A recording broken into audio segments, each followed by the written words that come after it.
Salud, amigos, tripulantes de nuestra querida, contaminada y única nave espacial. La misma que desde la última vez que nos vimos por estos medios ha dado otra vuelta sobre su eje imaginario y, por supuesto, sigue generando acontecimientos en pleno desarrollo. Acontecimientos que tienen mucho que ver con los temas que estábamos mostrando últimamente y que, para variar, nos plantean roces de grupos de poderes. Pero hoy tienen una connotación mucho más cercana y personal para los venezolanos, porque Juan Pablo Pérez Alfonso fue el padre de la OPEP, venezolano de excepción. Fue el que logró sentar a todos los que hoy especulan con voy a producir mucho aunque diga que no porque necesito protección para mantener mi cabeza sobre los hombros y sobre la cabeza la corona. Pero en realidad todo esto viene de la iniciativa venezolana. La OPEP es una criatura de Venezuela y de Juan Pablo Pérez Alfonso, el visionario. Cuando hablamos de reuniones de la OPEP, hablamos de Viena, la hermosa capital de Austria, ¿no? Y allá es donde comienza hoy nuestro dossier, porque en la vieja Europa es donde vamos ahora a comenzar con los acontecimientos en pleno desarrollo. Y ciertamente no es solo de esto de lo que vamos a hablar, pero hay una fría y calculada maniobra para tratar de neutralizar esta realidad de la sede de la OPEP. Estamos en Viena y el logo tradicional de la OPEP. Medidas de seguridad, como siempre, porque vienen representantes de alto nivel. Ese es el logo de la OPEP. A primera vista no se entendería bien, pero están ahí las letras. Llegando los representantes a Viena, el ministro saudita de Petróleo, Minerales y Recursos, Ali Naimi, luego el de Irán, Bajir Namdar Zangeneh, la Unión de Emiratos Árabes, con su ministro de Energía, Suhail Mohamed Al-Mazrouei, el Kuwait argelino, ¿no?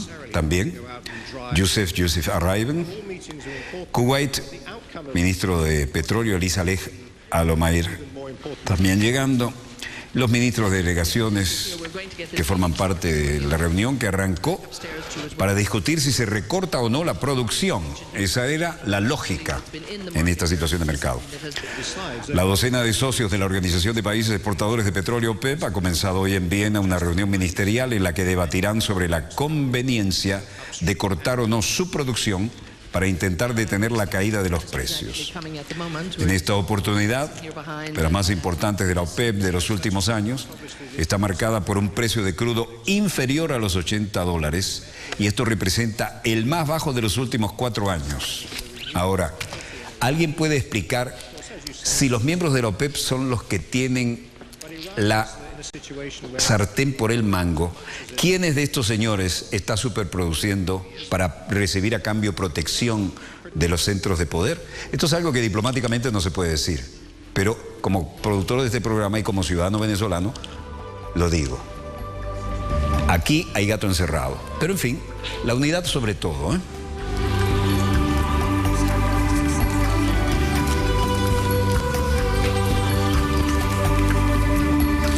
Nuestro ministro, Rafael Ramírez, aseguró que el precio ideal es de $100 por barril y que para llegar a este objetivo es preciso eliminar la sobreproducción.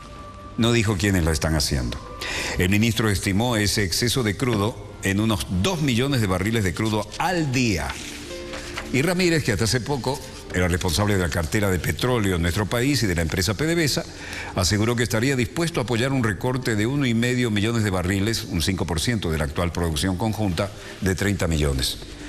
Nosotros, con gran dolor, estaremos dispuestos a hacerlo. A los demás, que ni les molestaría, no lo están haciendo por ahora. Pero recordó Ramírez que los otros países productores competidores de la OPEP también tendrán que arrimar el hombro si se aplica una política de recortes. El representante ecuatoriano Pedro Merizalde Pavón se refirió a la necesidad de tomar medidas para detener la caída del precio. Por cada dólar que baja el precio nos afecta a las economías de todos.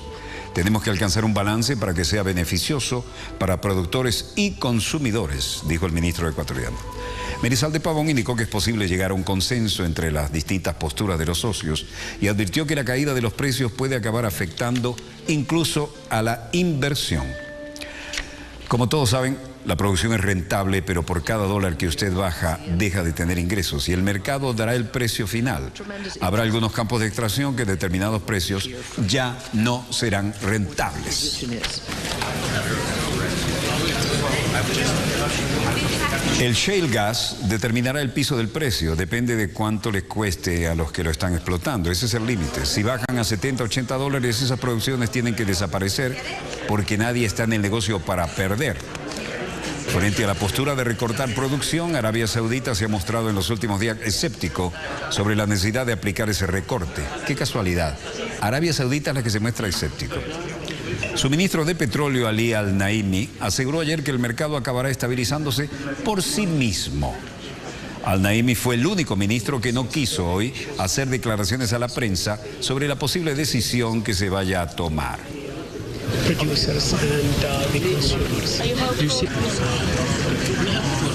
Ministro qatarí, vamos a discutir los asuntos de manera responsable para ver el interés de los productores y los consumidores. El ministro iraní de Petróleo, Namdar Zanganeh, no puedo decir la conclusión de esta reunión. ¿Qué nos puede decir acerca de la reunión con el ministro saudí? Bueno, tuvimos una buena reunión con el ministro saudí, intercambiamos puntos de vista y la OPEP intenta y ha intentado a lo largo de su vida maximizar los beneficios de sus miembros. Alison Madueke, ministra nigeriana de Petróleo, creo con toda claridad que tenemos que mirar a un entorno mucho más propicio. Tenemos que reorientar nuestros facilitadores para asegurar que podemos acceder en realidad a otros mercados para nuestro bruto, excepto los principales mercados de América del Norte, que ahora se han cerrado a nosotros con el advenimiento de los Estados Unidos y su esquisto de petróleo y gas. Para ello tenemos que mirar muy estrictamente el PIB y asegurarse de que facilitadores allí, aunque sea de bajo punto de vista del Parlamento, tiendan a la unidad, lo que realmente podemos llegar a ser más y más competitivo en este juego que se está dando a nivel internacional. Ali Naimi, ministro de Petróleo, decía, usted sabrá la conclusión de esta reunión aproximadamente de 3 a 4 de la tarde hoy, y por supuesto no quería arriesgar ningún punto de vista. Viena sigue siendo el epicentro y Hassan Hamid, portavoz de la OPEP, recording its concern over the rapid decline in oil prices in recent months. Haciendo constar su preocupación por el rápido descenso de los precios del petróleo en los últimos meses, which didn't affect global economic growth, but which at the same time allowed producers to receive a decent income and to invest to meet future demand were vital for world economic. La conferencia coincidió en que los precios del petróleo estables a un nivel que no afecte el crecimiento económico mundial podría ser aceptable, fueron de vital importancia para el bienestar económico mundial y en consecuencia en áreas de restablecer el equilibrio del mercado. Barrels a day, as was agreed in December 2011. La conferencia decidió mantener el nivel de producción de 30 millones de barriles por día, tal como se acordó en diciembre de 2011. Price trigger at which an extraordinary meeting will be called. Do you think $70 is a challenge? Because of market share. No, we are not seeing for years or 4 years and a half. We have a very. Abdullah Al-Badri, secretario de la OPEP, durante 4 años y medio tuvimos un precio muy decente, ahora el precio ha disminuido. Pero eso no quiere decir que realmente deberíamos correr y hacer algo. Tenemos que esperar y ver cómo se conformará el mercado. He dicho muchas veces a ustedes que no queremos entrar en pánico, lo digo en serio. Y también quiero ver cómo se comporta el mercado debido a la disminución del precio que no refleja los fundamentos por los que ha cambiado. Esto es cierto en la medida de cómo lo vemos aquí en la OPEP.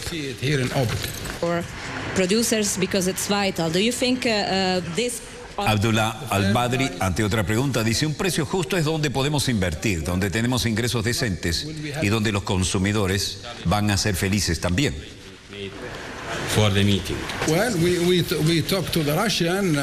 Bueno, hemos hablado con los rusos, comparamos nuestros números, comparamos nuestras perspectivas a mediano y largo plazo. Aparte de eso, no tenemos ninguna cooperación. Y después le digo, bueno chicos, muchas gracias, se acabó la ronda. Okay, thank you very much. Appreciate it.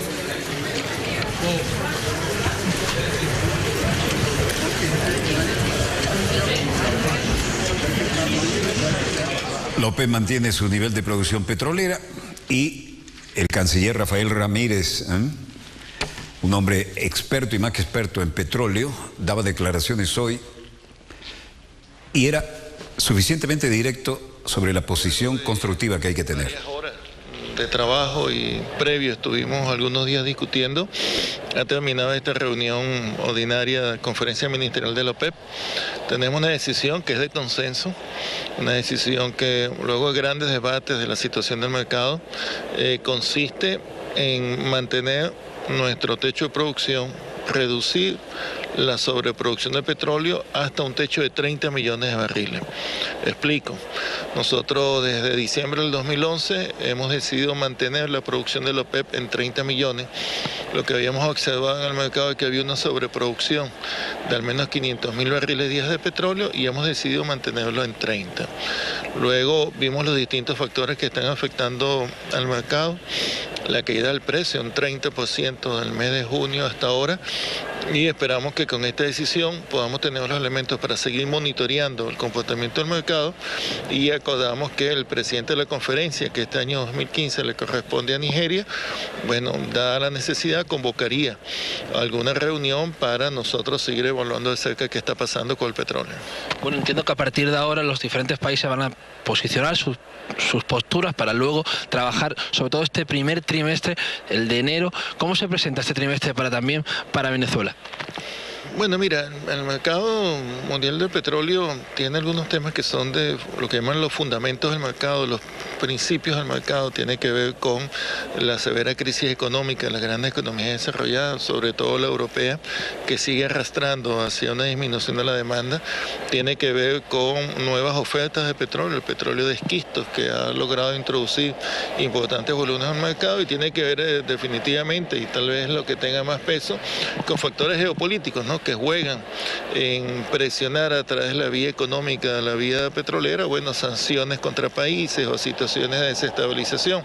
De manera tal que es un panorama que es complejo. Nuestro país, nosotros hemos tomado afortunadamente las previsiones, nuestro presupuesto está hecho a $60 el barril y bueno, estamos preparados para cualquier circunstancia, pero por supuesto que nadie dentro de la OPEP está satisfecho con un precio del petróleo que esté debajo de nuestras expectativas y todos tenemos el interés común de mantener primero estabilidad en el mercado y luego una recuperación, aunque sea progresiva como debe ser. En estos temas no hay cosas milagrosas, una recuperación del precio del petróleo. Se ha presentado una reunión muy política, sobre todo por lo que habíamos vivido con esa incursión por parte del petróleo vía fracking en el mercado que ha afectado estos últimos meses. ¿Esas posiciones políticas han afectado durante el día de hoy o se han posicionado los estados finalmente? Sí, están gravitando, definitivamente, están gravitando. Igual el tema de las sanciones contra Rusia. Se pretende introducir por la vía de disminuir los ingresos petroleros de Rusia, que es un gran productor, el mayor productor ahorita, 10,2 millones de barriles diarios de petróleo. Está el tema de tratar de introducirle daño, inducirle daño, por eso hemos mantenido contacto con Rusia. Ahora, el tema del petróleo de esquistos, que hay que recordar que el fracking es el método de producción, bueno, es un desastre.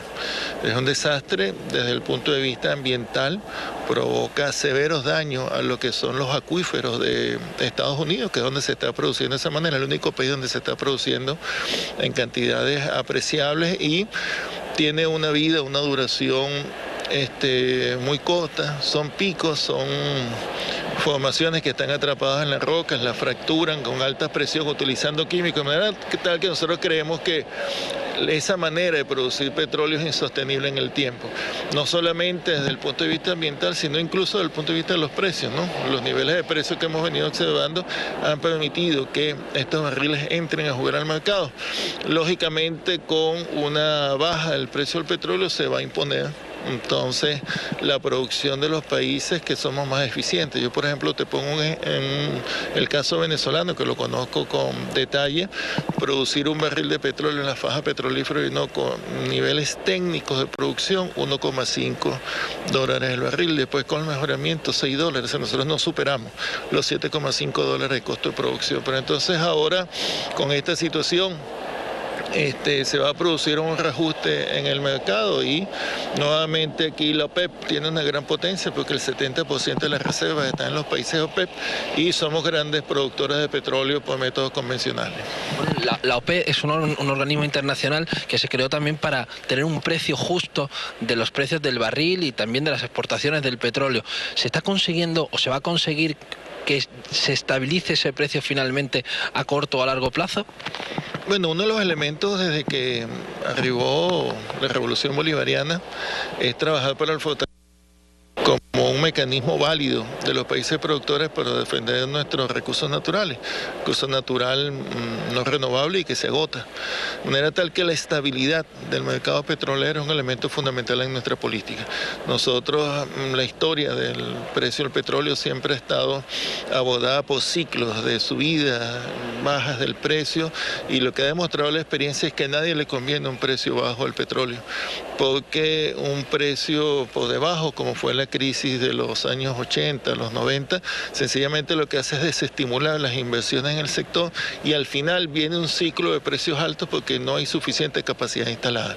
Nosotros hemos tratado de amortiguar en el seno de la OPEP ese tipo de ciclo y por eso, bueno, hacemos un seguimiento muy estrecho del mercado y ahora, con estas nuevas características, lo que hemos acordado es eso, trabajar por la estabilidad, trabajar por mantener el contacto con los países no OPEP. Es muy importante que tuvimos acá en Viena, 2 días antes de la reunión, una situación que no se había presentado nunca antes, es que estuvimos juntos, México, la Federación Rusa, Arabia Saudita y Venezuela. 4 grandes productores intercambiando puntos de vista sobre la situación del mercado, acordando un mecanismo para segundo consultando y como ya he dicho, este es un tema al que hay que estar haciendo seguimiento, hay que ir viendo cómo cambian algunos elementos del mercado y seguiremos apuntalando. La posición de Venezuela es defender siempre un precio justo para nuestro petróleo. Entendemos que a partir de ahora también hay una nueva agenda de ruta también dentro de varios meses, ¿no?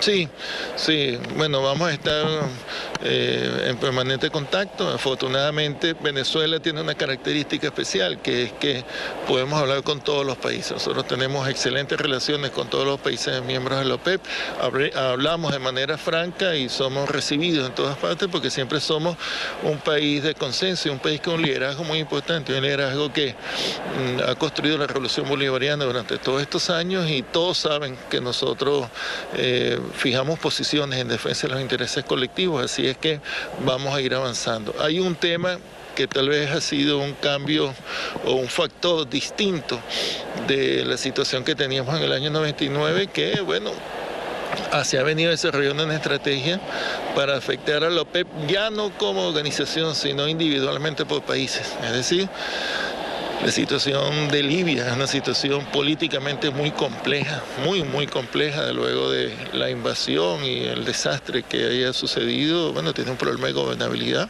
La situación de Irak, que era otro gran jugador en el seno de la OPEP, está también muy confusa y, como tú sabes, sometida a la intervención extranjera, a bombardeos. Las sanciones contra Irán han afectado a nuestro hermano país de manera tal que no hay que nunca dejar de lado que estamos en una situación geopolítica donde el petróleo juega un importante rol y las grandes potencias militares, los grandes complejos industrializados, que son los grandes consumidores del mundo, atacan a nuestros países, ya no ahora como organización, sino uno por uno, para tratar de debilitar. Nosotros estamos conscientes de eso y Venezuela y algunos países como Arabia Saudita hemos mantenido una línea coherente de acción y somos un factor de unidad y de cohesión en el seno de la OPEP. Por último, señor Canciller, nos gustaría saber, el propio presidente de la OPEP habría dicho que debería estabilizarse el precio justo tanto para consumidores como para vendedores, sería en torno a los $100. ¿Se sigue esa línea? Sí, es lo que hemos mantenido y es lo que fue así probado durante varios años, ¿no? Hay que recordar que el dólar tiene un proceso severo de devaluación y estamos hablando entonces de un precio que ha resultado ser justo, tanto para los productores como para los consumidores. Pero ya veremos, probablemente en estos días el precio va a seguir fluctuando, se va a seguir ajustando. El mercado también se ve muy afectado por manipulaciones, ¿no? No es cualquier cosa.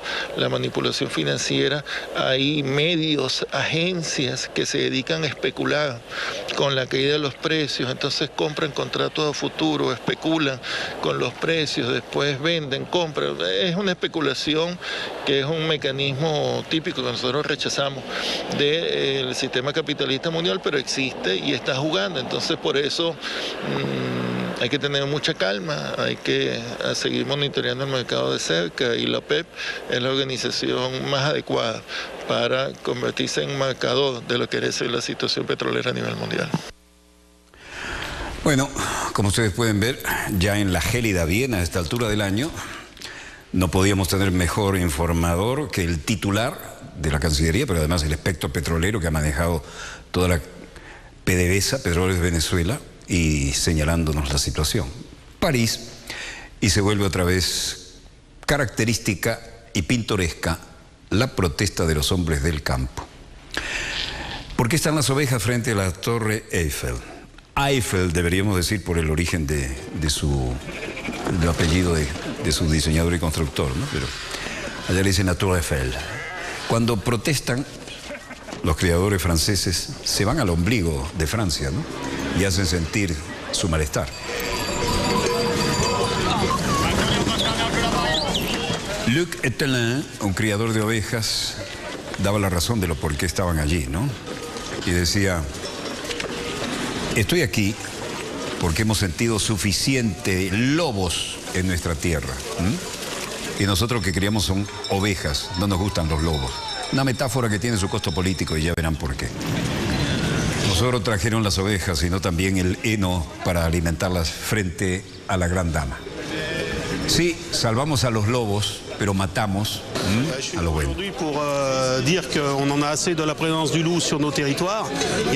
Estoy aquí para decir que hemos tenido suficiente de lobos en nuestra tierra. Hemos tenido un problema de lobos en los Alpes durante 20 años y actualmente están colonizando el este y el centro de Francia. Ellos no paran. Así que estamos para decir stop. A cuesta de los lotes de los contribuyentes franceses de dinero, cada año los lobos nos cuestan 20 millones de euros y en el campo hemos tenido suficiente. ¿Por qué esto? Bueno, porque hay una ley que prohíbe matar a los lobos, pero esta gente que cría ovejas dice: los lobos acaban, si los dejamos, con nuestra producción. Y aquí la traemos para que vean qué es lo que estamos haciendo por el país, qué es lo que producimos, y la trajimos al ombligo de París, a la Tour Eiffel.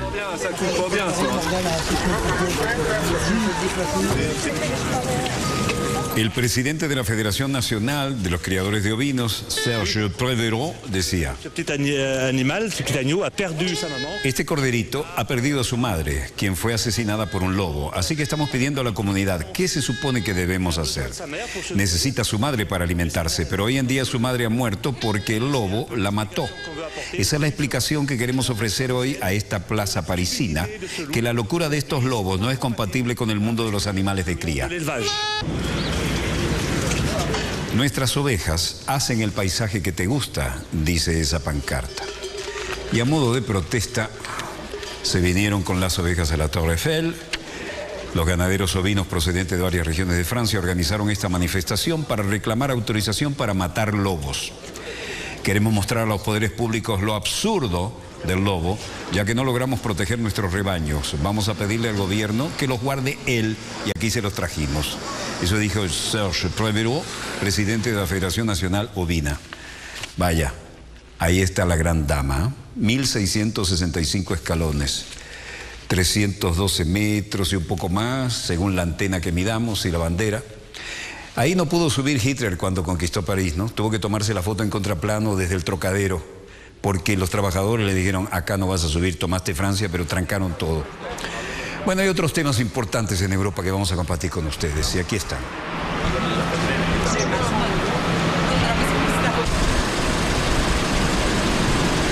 Atenas y el Pireo. Una vez más, huelga general, desde aeropuertos hasta el puerto. Los turistas que siempre quieren conocer Grecia se las apañan como pueden.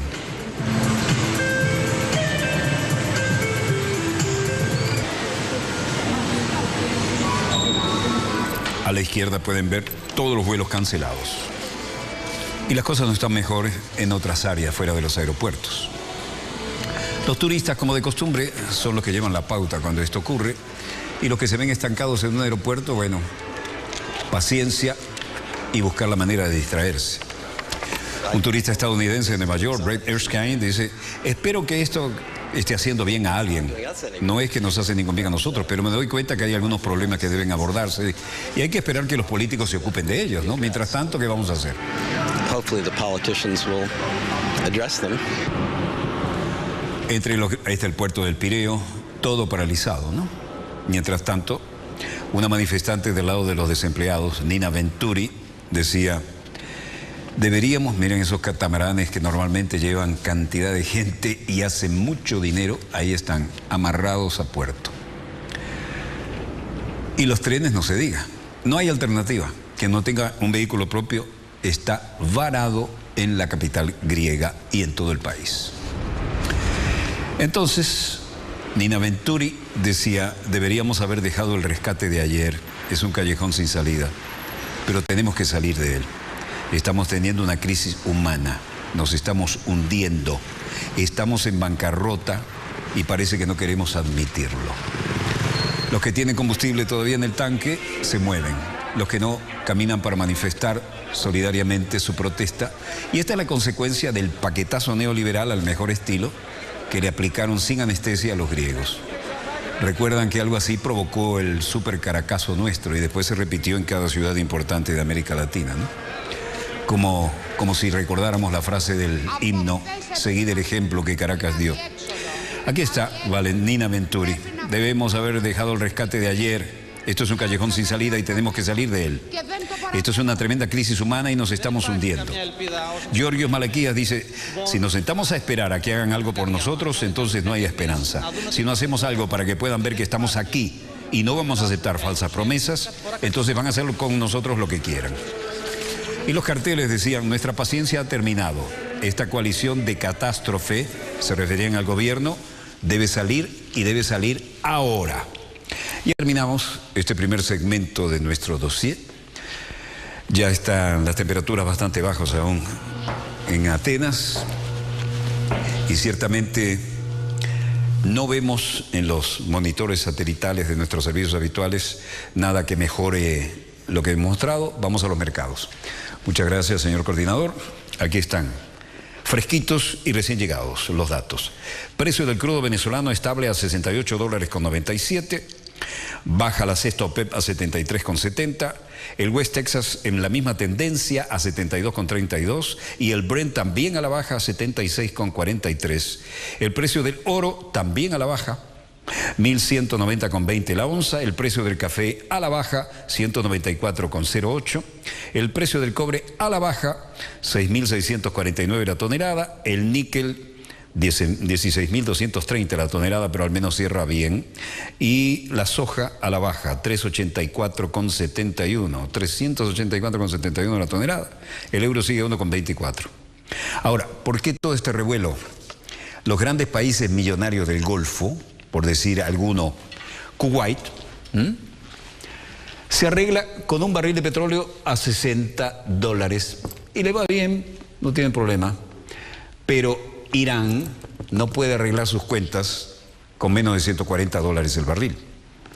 Hay todo un espectro en esto, y esto es lo que se está jugando, y hay disparos con silenciador, y hay intereses anti-OPEP descarados, y de eso ya hablaremos en muchas oportunidades, porque lo que viene es más de lo mismo. Volvemos en instantes con nuestro segundo bloque, no se lo pierdan, ya volvemos.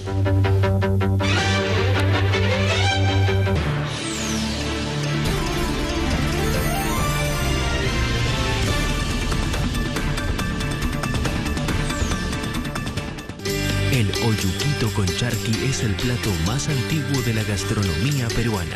Una delicia andina elaborada con oyuco y carne deshidratada. Aromas, texturas y paisajes que deleitan en Un Sabor Me Trajo Hasta Aquí. Este sábado, solo por Telesur.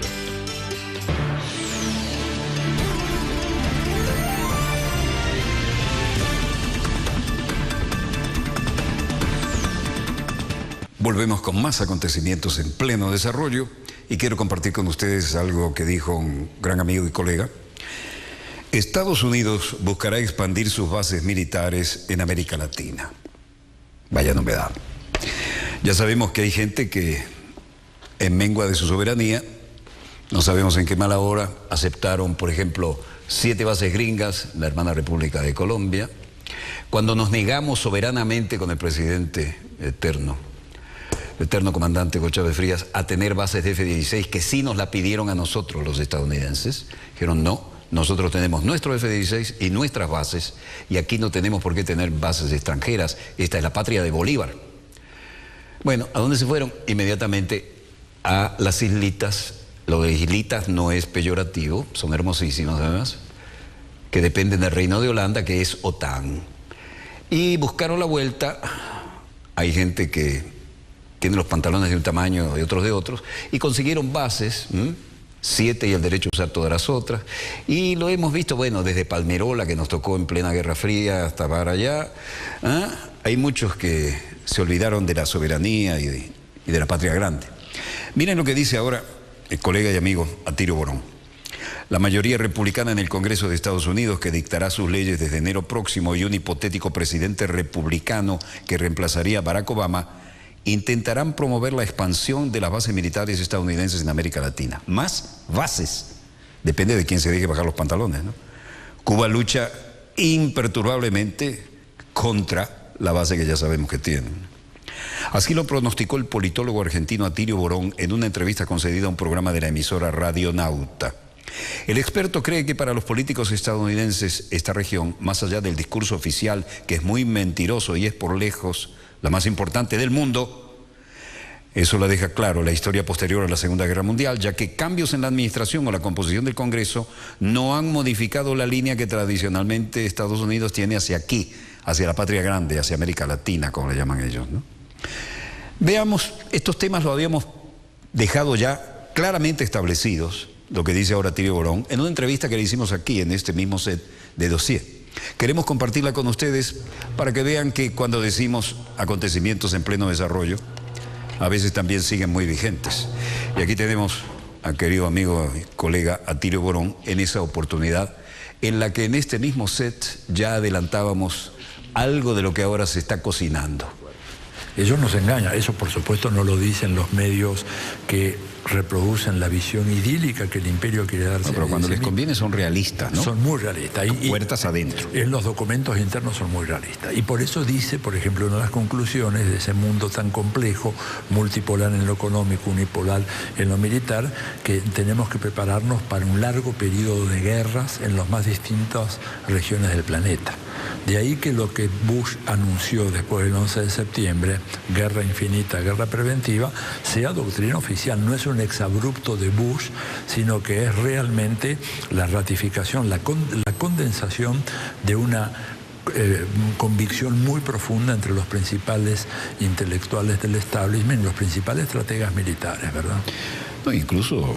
no, creo que fue Roosevelt el que lo dijo la última vez cuando le preguntaron, bueno, pero guerra en todo el planeta, vamos a darle la guerra en aquel momento la tesis era al terrorismo. Sí. Bueno, pero ¿y hasta cuándo va a durar esto? Y sí, una sonrisita, digo, tal vez sea para siempre. Es decir, guerra a escala planetaria y permanente, ¿no? Así es, así es. Y este es un poco entonces, ahora, ¿cuál es el elemento de complicación ahora? El elemento de complicación ahora es que el éxito económico de China, el despertar de la India, el avance de muchos países de la periferia del sistema capitalista, hace que la competencia por recursos escasos de ese planeta que tenemos ahí, que es el único que tenemos, que vos decís, único, contaminante, bueno, para el 2030... Si se sigue el patrón de consumo que tenemos todavía hoy en los capitalismos desarrollados, la civilización, entre comillas, que tenemos, que entre paréntesis, cuando a Gandhi le preguntaron qué opina de la civilización occidental, la respuesta fue, es una buena idea. Cierto. Es una anécdota maravillosa. Sí, digo, sí, no, sí. Muy buena idea. Bueno, lo disfruto como si lo hubiera oído por primera vez, pero es que a veces uno se olvida. Se olvida de eso. La síntesis dijo, perfecta. Es una buena idea. Bueno, ese planeta necesitamos 2 para el 2030. Para sostener el patrón de consumo irracional y derrochista que tiene Estados Unidos y que ha contagiado a Europa Occidental y a Japón y que también está penetrando en China, necesitamos 2 planetas. Entonces, la competencia, como va a haber uno solo, la competencia por el aluminio, la bauxita, el cobre, el litio, petróleo, etcétera, va a ser feroz. Con un agregado que en esa competencia el continente más atractivo es el nuestro. ¿Por qué? Estaba mirando cifras. No, pero repite el enunciado. El continente más atractivo, desde el punto de vista de los recursos que necesita Estados Unidos para mantener, como dijo un alto oficial de la Fuerza Aérea en una audiencia ante la Cámara de Representantes, para mantener nuestro patrón de consumo y las necesidades de nuestra defensa, es América Latina. ¿Por qué? De los 10 países más importantes desde el punto de vista de la producción minera, 7 están en América Latina. Ahí tenés la bauxita, el aluminio, el cobre, varios otros minerales estratégicos utilizados en la industria aeroespacial, en la cohetería, en la industria de satélites. El mundo se está crecientemente moviendo con litio. Todos los celulares, cámaras filmadoras, fotográficas, etcétera, todo lo de la microelectrónica se alimenta con litio. El 80% de las reservas mundiales de litio se reparten entre Bolivia, Argentina y Chile. Casi la mitad del agua potable, el agua del planeta Tierra, el agua dulce del planeta Tierra, se encuentra en Sudamérica. La mitad de la biodiversidad del planeta Tierra está en la cuenca amazónica. Las reservas de petróleo gigantescas que hay en Venezuela, la faja del Orinoco y ahora las del litoral paulista, hacen de esta región la región más atractiva. Entonces, por eso Estados Unidos, en esta fase de creciente decadencia, ¿verdad? Y en donde esta cacería de los recursos es tan importante, Estados Unidos va a trincherarse en esta que es su región natural de influencia, o para decirlo con las palabras del Che Guevara, esta es la retaguardia del imperio. Entonces, acá no podemos engañarnos con gestos amistosos, presidentes simpáticos o gente que de alguna manera... Invitaciones a la Casa Blanca. Invitaciones, claro, todo lo demás. Lo que hay es un proyecto, pero ¿cómo nos apoderamos de esta región? ¿Verdad? Los otros días yo le preguntaba a un experto cuánto se demora un buque cisterna de petróleo llegar desde ahí de La Guaira o la salida del lago de Maracaibo hasta Houston. Me decía 4 días aproximadamente. En el peor de los escenarios es 5. De 5 días. Mientras que del Golfo, ¿cuántos? 28, 30 días aproximadamente. Si 40 también. Hasta 40. Y además tienes los piratas somalíes que te pueden complicar el viaje, bueno, infinidad de cosas. Por lo tanto, si tenemos, como dicen ellos, si tenemos el petróleo a 4 días de navegación, ¿por qué no nos apoderamos de él? Además, durante todo el siglo XX, ese petróleo fue nuestro. Claro. Hasta que vino un personaje inesperado que no nos gusta, ¿verdad? Por eso la satanización del presidente Chávez, que nos estropeó esta situación en un momento de crisis inédita, porque nunca antes el mundo estaba sometido a todas estas presiones, carreras hacia los recursos naturales, surgimiento de grandes potencias económicas que compiten con Estados Unidos, y eso hace que hoy el imperialismo sea muy peligroso, más peligroso que antes, ¿verdad? Siempre ha sido peligroso, pero se vuelve más peligroso sabiendo que los escenarios catastróficos tienen un cronograma fijo y cercano. Así es. Así es. Y ahí, digamos, yo creo que por eso es muy importante estas iniciativas de procesos de integración en América Latina. A eso iba. ¿Cómo ves el tema? Porque si realmente hacemos realidad en este aniversario de los 200 años, el concepto que siempre fue carne en todos los latinoamericanos bien nacidos, de la patria grande. De la patria grande. ¿A dónde vamos con eso? Bueno, estamos ahí ahora, tenemos este proceso, digamos, que está en marcha. Tenemos habido algunas dificultades en el sentido de que un cronograma también de avance ha sido postergado por razones de la salud del presidente Chávez, ¿verdad?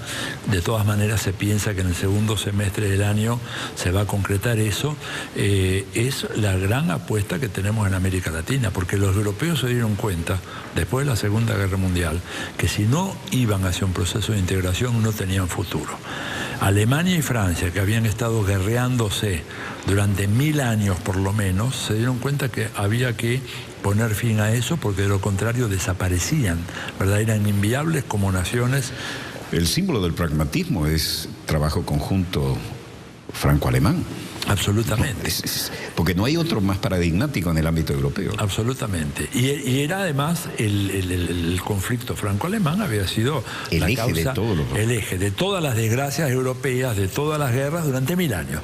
Como dijo una vez un académico que era checoslovaco norteamericano, profesor Karl Deutsch, ¿no es cierto? Dijo, bueno, Francia y Alemania decidieron que en vez de tirarse balas, era más productivo tirarse papeles en la burocracia de Bruselas, ¿verdad?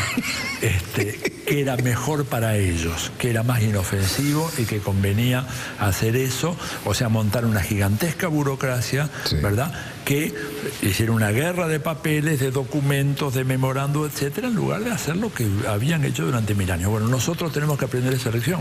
Bolívar la tenía muy clara, los padres fundadores, sí, de América Latina. Artigas, por ejemplo, una figura que realmente todavía no ha sido revalorada. No ha sido reivindicada. No ha sido reivindicada. Y te diría... Absolutamente unionista, federalista. La patria grande era un lugar común con él. Absolutamente, con él. Y además es la primera reforma agraria del hemisferio. Absolutamente. Y sin embargo todavía está ahí Artigas esperando una reivindicación en toda la enorme significación que tuvo, ¿verdad? San Martín, Bolívar, eran todos internacionalistas de la patria grande. Pero ese proyecto fue bombardeado sistemáticamente por Estados Unidos y por Inglaterra. ¿No es cierto? ¿Por qué? Porque ellos saben muy bien esa vieja norma romana, divide et impera, ¿no? Que decía en Roma. Bueno, ellos la aplicaron muy bien. Y si no, no te explicas, Walter, que ya en 1823, o sea, cuando todavía no se había producido la batalla de Ayacucho, que culmina la expulsión de España, de las tropas españolas de Sudamérica, ellos ya habían elaborado la doctrina Monroe, sabían muy bien lo que tenían que hacer, ¿verdad? Dividir a nuestros países. Y ahora lo siguen haciendo. La idea de crear este eje del Pacífico, ¿verdad? Arrancando con Calderón, siguiendo con Lobo, Chinchilla, Martinelli en Panamá, Santos en Colombia, Alan García, que se prestó para eso en Perú, y Piñera en Chile, es la idea de contraponer a la iniciativa de unir a América Latina en la CELAC un bloque que diga, bueno, nosotros estamos haciendo un juego diferente. Yo creo que eso va a ser uno de los grandes motivos. Es un descarado contrapeso. Total. Vamos a ver ahora si con lo de Ollanta Humala todo eso yo creo que va a estar debilitado. Porque no nos tenemos que olvidar que el objetivo de todo este despliegue es apoderarse de la Amazonía. Eso es me parece que no. Y por eso Iquitos, con su base, ¿no es cierto?, aeronaval que tienen allá los americanos, concedida por Alan García, junto a las bases colombianas, son las dos ventanas de monitoreo más importantes que hay en esa región. Las 7 bases que puso Uribe con el Plan Colombia en la hermana República. Exactamente. Más 7 y dele, ¿no? Sí. Más las que tenemos acá enfrente en las Antillas Neerlandesas. Claro, que están... Porque cuando dijimos no, bases estadounidenses en Venezuela, no. Bueno, inmediatamente, Aruba, Curazao. Claro, que son bases de Holanda, que en realidad son de la OTAN, que en realidad son de Estados Unidos. Pero de Estados Unidos. Tú vas ahí, claro, y ves aviones de reabastecimiento, los KC-135, F-16 y superiores. Yo estoy hablando de la época que yo los vi, claro, personalmente, ¿no? Y a una distancia del litoral venezolano, que 100 kilómetros, 200 kilómetros. No, pero es que tú despegas en velocidad de combate y pestañeas y estás en el espacio aéreo y táctico y estratégico nuestro. Por eso. Bueno, y eso, y súmale las dos bases que hay en Paraguay, sí, en el sur, o sea, está toda la cuenca, la gran cuenca de la Amazonía, ¿verdad? Hablando de triple frontera. Y además las grandes reservorios de agua, además, ¿no? De agua. El acuífero guaraní, del que poco se habla. Se habla poco. Es una cosa tan gigantesca o más que la que tiene Libia debajo de su territorio. Es más. Vos hablabas de lo de Libia ayer o antes de ayer, y es muy importante, pero este es mucho más grande. Con una ventaja, no es el más grande del mundo, es el siberiano, pero este es el que tiene más capacidad de recarga. O sea, en el largo plazo... Sí, es un fenómeno natural. El acuífero guaraní le sacas, alimenta ríos como el río de la Plata, que es el más ancho del mundo. Claro. Y aún así siempre le sobra agua. Le sobra agua. En cambio, el siberiano, en una proyección de largo plazo, se va a secar. El acuífero guaraní, por lo menos, va a durar muchísimo más. Y Estados Unidos, por eso, está tan interesado en toda esta región. Por eso la política de militarización. Hagamos un recuerdo. Hace 15 años atrás, ¿cuántas bases militares norteamericanas había en la región? muy pocas. Yo no recuerdo. Panamá tenía... Los Palmerola. entrenadores de la ultraderecha era Albrook, que era en Panamá.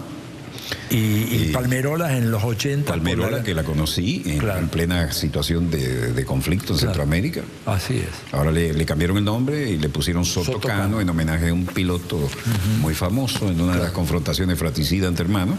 Pero Palmerola sigue siendo Palmerola. Había que pedirle permiso a los gringos para entrar. Sí, así es. Y bueno, en cambio ahora tenemos por lo menos una veintena de bases. Con el agravado de que el tratado que firmaron Uribe y Obama, Premio Nobel de la Paz, tal vez algunos dirán cómo es posible que un Premio Nobel de la Paz firme ese tratado. Bueno, ese tratado no solamente autoriza para 7 bases, sino que basta una notificación del gobierno de los Estados Unidos diciendo que necesitan 2 o 3 o 4 bases más para que en el marco de ese tratado, sin necesidad de uno nuevo, se le conceda. Muy importante que hayas dicho eso, porque eso aclara por qué yo siempre digo 7 bases y dele. El dele, para no andar explicando eso y salirme de contexto, son las 7 bases y dele es esa clausulita, ¿no?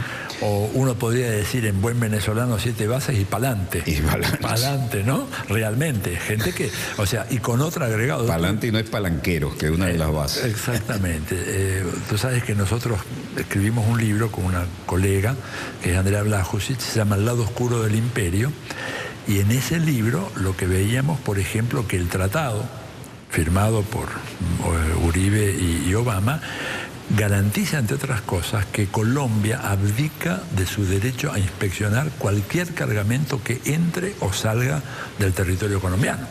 Con lo cual, uno que puede ser un poco mal pensado dice, bueno, ¿y nos estarán instalando cohetería nuclear en Colombia?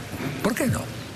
¿Por qué no? ¿Por qué pensar que solamente van a ser armas convencionales? Walter, digo, si esta gente ha dejado los escrúpulos de lado, ¿por qué no? Yo voy a citar lo que en dossier es un lugar común, pero no por reiterativo se desgastan los conceptos en este caso. Cuando hablamos del Plan Colombia, citamos al ya desaparecido senador republicano Paul Coverdell, que fue uno de los primeros ponentes del Plan Colombia para conseguir el primer dinerito, habida cuenta del pésimo récord que ya estaba en las páginas del Congreso de los Estados Unidos en materia de derechos humanos de la hermana República de Colombia con estos gobiernos como el de Uribe. Y Paul Coverdell hizo la síntesis perfecta ante el Congreso de Estados Unidos cuando dijo lo que tú acabas de explicar tan académicamente: necesitamos el petróleo de Venezuela. Pero lo que constó en actas fue: para controlar a Venezuela necesitamos ocupar militarmente a Colombia. Cita textual. Textual, ¿verdad? Qué tremendo. Qué síntesis, ¿no? Hablando de la síntesis. Y fíjate que esa síntesis tuvo tan poco eco en América Latina. Los medios no levantaron una afirmación. Los únicos que lo machacamos somos nosotros, claro. Y felizmente tenemos proyección en todo el hemisferio y hasta Australia. Claro, pero en su momento debía haber sido la prensa libre, que se vanagloria de ser abierta. La vergüenza continental. Exactamente, porque es realmente además una cosa que implica una amenaza muy, muy seria. Bueno, lo único que da esperanzas es que, inmediatamente te cedo la palabra, ¿no? Es que a Uribe, de Estados Unidos, los propios alumnos le hicieron el boicot y se sumaron profesores. Y ahora en Francia le acaban de decir, no lo queremos aquí, los alumnos y los profesores. Este genocida aquí no va a dar clase. Claro, claro. Sí, de todas maneras el daño tan grande. Pero el daño está hecho. Está hecho, el daño está hecho. Y hay que ver cómo salimos y cómo recomponemos esta situación. Por eso la CELAC es tan importante. Yo estaba pensando, cuando hablaba contigo recién, decía, bueno, ¿qué debería hacer la CELAC si en el momento que empiece a funcionar? No, la CELAC va a funcionar. Se suspende la agenda, dadas las circunstancias. La inauguración, digamos, se suspende. Pero nada más que eso. Eso que quede bien claro. Yo creo que la CELAC va y va a haber la reunión en su momento. Claro, yo creo que ahí una de las primeras tareas de la CELAC debería ser, a mi manera de ver, exigir el cierre de las bases militares extranjeras que hay en toda la región, en América Latina y el Caribe. Si esto no es una clase magistral de nuestro querido amigo Tirio Borón y con un sentido futurista que se está confirmando cada vez de la manera más dramática, díganme qué es, ¿no? Esto fue en el año 2011. Hoy es el Día de la Aviación Militar Bolivariana. Y como no nos querían vender algunos aviones, vean lo que tenemos ahora. Casas de última generación, de supremacía aérea, con todo lo que significa. La aviación militar bolivariana celebra su 94º aniversario en el Paseo Bicentenario de la Victoria, Estado Aragua, con un desfile donde los aviones Sukhoi 30 MK2 efectuaron una demostración de poderío aéreo y los nuevos Diamond DA-40 realizaron su debut en el cielo patrio. La Fuerza Aérea se ha caracterizado por su solidaridad como brazo de largo alcance. Vemos a la señora ministra del ramo. Cuando decidimos ayudar al pueblo palestino, los Hércules hicieron largas travesías por la vieja ruta del correo aéreo de la época de Antoine Saint-Exupéry y llevaron la ayuda necesaria al pueblo palestino y a cualquier otro pueblo. Cuando el terremoto en Haití, el primer avión en llegar fue un Hércules ordenado por el comandante Chávez, y el segundo en llegar 30 minutos después fue un avión cubano. Por supuesto, para los cleptómanos de Atlanta eso nunca ocurrió. Bueno, este día se conmemora a partir de un decreto promulgado por el comandante eterno Hugo Chávez en el año 2010 en honor al primer combate aéreo en la historia del país, inspirado en la defensa de la dignidad del pueblo venezolano. Dicho decreto fue hecho oficial durante el acto de celebración del 89º aniversario de la aviación militar bolivariana, realizado en aquel entonces en la base aérea Libertador de Maracay, capital del centro del estado Aragua. La aviación militar bolivariana celebró su 94º aniversario, 94 años, estamos a 6 años del centenario de la aviación militar bolivariana, con un desfile cívico-militar llevado a cabo desde las 4 de la tarde, este día en el Paseo de la Juventud en la ciudad de La Victoria, municipio Rivas del estado Aragua.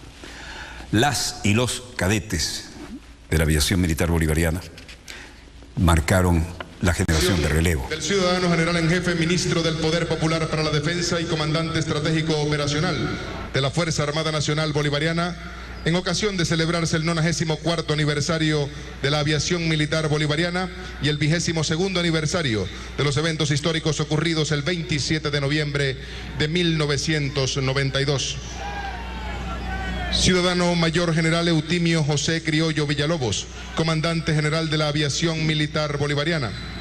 En mi carácter de conductor de los hombres y mujeres que integran la gran familia de la Fuerza Armada Nacional Bolivariana, reciba un atento saludo revolucionario, socialista, antiimperialista y profundamente chavista, extensivo a quienes lo acompañan en su gestión, y a la vez le expreso mediante el presente conducto mis más sinceras y efusivas palabras de felicitación en ocasión de celebrar nuestra amada aviación militar bolivariana, su 94º aniversario de creación y el 22º aniversario de los eventos históricos ocurridos el 27 de noviembre de 1992.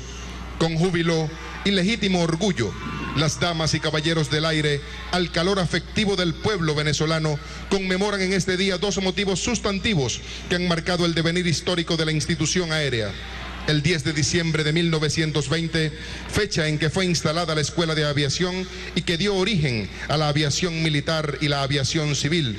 Y el 27 de noviembre de 1992, cuando fue empleado por primera vez el poder aéreo en una insurgente acción de reivindicación patria.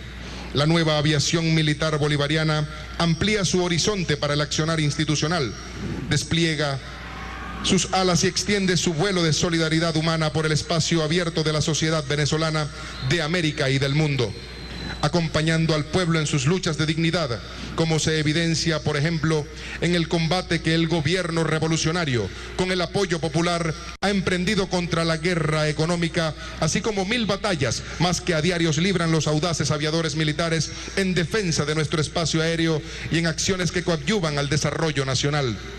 Por todo lo anterior, hago propicia esta especial efeméride para felicitar a los soldados y soldadas del aire en este día que con toda justicia les dedica la nación en reconocimiento y exaltación del crecimiento y progreso institucional que viene experimentando y del heroísmo y sacrificio de sus integrantes, auténticos paladines del espacio soberano, de probada lealtad y de compromiso indeclinable con la patria y el pueblo de Bolívar y Chávez. Chávez vive, la patria sigue. Independencia y patria socialista, viviremos y venceremos. Vladimir Padrino López, general en jefe, ministro del Poder Popular para la Defensa y comandante estratégico operacional de nuestra Fuerza Armada Nacional Bolivariana.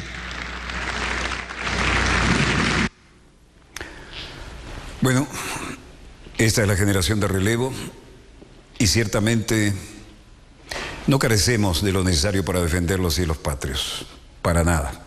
Cuando se nos negó repuesto para ciertos aviones, cuando se nos negaron determinados elementos, aparecieron otros y la realidad hoy es contundente. La tecnología de punta, la representación de todo lo que es una tecnología del más alto nivel manejada por estas generaciones de relevo y los disuasivos necesarios para que nadie intente una aventura suponiendo que puede salir muy barata. Hoy, como ex integrante de una fuerza aérea, quiero saludar también a mi tocayo, el brigadier general Walter Martínez Alves, que nos ve desde México, y con este fin, porque cuando se festeja una fuerza aérea hermana y progresista, todos festejamos, y recordarles, así como a aquellos que toman parte de esta nueva generación, que estamos completamente seguros de la soberanía y que de la aviación sigue siendo la vanguardia de la patria. Hasta aquí nuestro dossier de hoy. Todos los que hemos pertenecido a una fuerza aérea vibramos con estas cosas. Así hayamos tenido que irnos de baja honorable como muchos para no vernos involucrados en aquel terrible plan Cóndor que ni nos lo imaginábamos en una nación como Uruguay. Quiero mostrarles algunas de las maquetas que nos acompañan todo el tiempo. Y esto está presente en nuestro escritorio y en nuestras oficinas. Así que eso se lleva en el corazón, como se pueden llevar las representaciones de lo que son haber pasado. Vamos a hacer un zoom aquí. Esto para recordarle al brigadier general Walter Martínez Alves, que nos ve desde México, que todavía conservamos las insignias de aquella academia que nos juntó y luego los tiempos políticos nos separaron. Y yo no creo en muchas cosas, pero la única vez que volé sin ella nos estrellamos, un estrellamiento muy feo y en helicóptero, después de maniobras de ejercicio de tiro, así que generalmente va conmigo cuando nos mantenemos en el aire. Y esta es una forma de mantenernos en el aire. Estamos llegando a usted vía satélite y hasta aquí llegó este programa. Volveremos mañana, Dios mediante, cuando nuestra querida, contaminada y única nave espacial haya dado otra vuelta sobre su eje imaginario y estemos a contarles la pequeña gran historia de las próximas 24 horas. Y por supuesto, mi saludo al brigadier general Jerónimo Cardoso, una promoción anterior a la mía, ahora embajador de la República Oriental del Uruguay en la hermana República de Cuba. Disponga usted de las cámaras, señor director.